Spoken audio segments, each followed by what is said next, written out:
আমাদের একজন স্কলার আছেন, খুব নামি দামি, আমাদের বন্ধুবর শেখ আহমদুল্লাহ, সবাই চেনেন, আপনারা অনেকে ওনার লেকচার শোনেন। একজন আলেম 100 কোটি টাকা বন্যার্তদের জন্য ব্যয় করছে। একজন আলেমের প্রতি এত বিশ্বাস, গোটা পৃথিবীতে শত শত কোটি টাকা ওনার ফান্ডে জমা হয়ে যায়। অক্ষরে অক্ষরে পাই টু পাই খরচ করছে।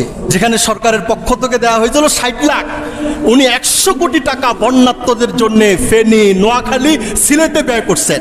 উনি কয়েকদিন আগে জুমার এক বয়ানে বলেছিলেন, যে সমস্ত মুসলমানরা নবীর জীবন আদর্শের শরিয়া আইন পছন্দ করে না, সে নিজেকে মুসলিম বলার কোনো অধিকার রাখে না, সে নিঃসন্দেহে কাফের।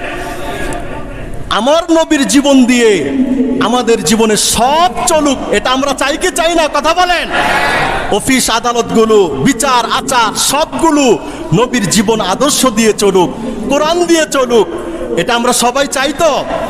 উনি বলেছেন মুসলমানদের চাইতে হবে যে আমাদের প্রত্যেকটা নিয়ম নীতি যেন নবীর আদর্শ দিয়ে চলে, কোরআন দিয়ে চলে, শরিয়া আইন দিয়ে চলে। কেউ যদি মুসলমান পরিচয় দিয়ে শরিয়া আইন চায় না, এই কথা বলে, সে নিজেকে মুসলমান বলার অধিকার রাখে না, সে টাটকা একটা কাফের, বেঈমান এবং মুরতাদ ছাড়া আর কিছু নয়। ঠিক না বেঠিক? কথা বলেন। এজন্য শরিয়া আইনের ব্যাপারে আমাদের আজমত, শ্রদ্ধা, ভক্তি, ভালোবাসা, এটাই মুক্তির স্লোগান, মুক্তির সোপান, এটাই আমার জান্নাত, এটাই আমার দুনিয়া আখিরাতের শান্তির জখিরা এবং ধনভাণ্ডার। ঠিক না বেঠিক? কথা বলেন। আল্লাহ আমাদের সবাইকে নবীর জীবনীকে ফলো করে মৃত্যুর আগ পর্যন্ত নবীর শান, নবীর মান, নবীর গুণগান মুসলমান সমাজে বলার, প্রচার করার, চলার, আকীদা বিশ্বাস ঠিক রেখে চলার তৌফিক দান করুক। নামাজ ভঙ্গের কারণ আছে? আচ্ছা, অজু ভঙ্গের কারণ আসেনি? রোজা ভঙ্গের কারণ আছে? হজ ভঙ্গের কারণ আছে? তা নামাজ ভঙ্গের কারণ আছে, রোজা ভঙ্গের কারণ আছে, হজ ভঙ্গের কারণ আছে। এরপরে আপনার কোরবানি নষ্ট হয়ে যায়, এটার কারণ আছে কিনা? বউ তালাক হয়ে যায়, এটার কারণ আছে কিনা? ঈমান নষ্ট হয়ে যায়, এমনও 10টা কারণ আছে মৌলিক। তার মধ্যে একটা কারণ, কোন মুসলমান যদি পৃথিবীর যে কোনো প্রান্তের হোক না কেন, সে যদি মনে করে যে মুহাম্মদুর রাসূলুল্লাহর জীবন ব্যবস্থার চাইতে পৃথিবীতে তার চাইতে 100টা পরিমাণ ভালো জীবন ব্যবস্থা আছে, বিশ্বাস করার সাথে সাথে সে কাফের হয়ে যাবে। আরো জোরে বলুন, ঠিক না বেঠিক?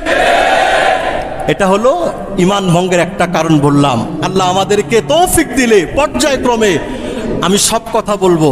আমি কিন্তু আমার সব আলোচনায়, আপনারা দেখেছেন কিনা যারা বছরের পর বছর বয়ান শোনেন, আমি হাদিসকেই বেশি ফলো করি, কোরআনের আয়াতকে বেশি ফলো করি। আল্লাহ বাঁচিয়ে রাখলে আরো শত শত হাজারো হাদিস শোনাবো। আল্লাহর যদি তৌফিকে খোদাবন্দি হয় এবং সমাজকে পরিবর্তনের জন্য কোরআন হাদিসের কোনো বিকল্প নাই, কোরআনের শিক্ষার কোনো বিকল্প নাই। আমার যুবকদেরকে সোনার মানুষ রূপান্তরিত করার জন্য আল কোরআনের পরশের কোনো তার বিকল্প নাই। ঠিক না বেঠিক? কথা বলে। যাদের আছে কোরআন, বক্ষে লেগেছে কোরআনের ছোঁয়া, আপনার সন্তান হলে কি হবে? ওর চেহারায় তাকালে মনে করবেন একটা জান্নাতি ছেলে পেয়েছি, ওই মেয়ের চেহারায় তাকালে বলবেন এই মেয়েটাই তো জান্নাতি, ওই বিবির চেহারার দিকে তাকালে বলবেন এটা একটা জান্নাতি বিবি। ছেলে মেয়ে যখন বাবার চেহারার দিকে তাকাবে বলবে এটাই তো জান্নাতি বাবা। সুবহানাল্লাহ বলেন। কি লাগবে? এ কোরআনের মতো ম্যাগনেট লাগবে, কোরআনের পরশ পাথর লাগবে। রাজি আছি তো সবাই? আল্লাহ আমাদের সকলকে তৌফিক এনায়াত করুক। সবাই বলুন আমিন।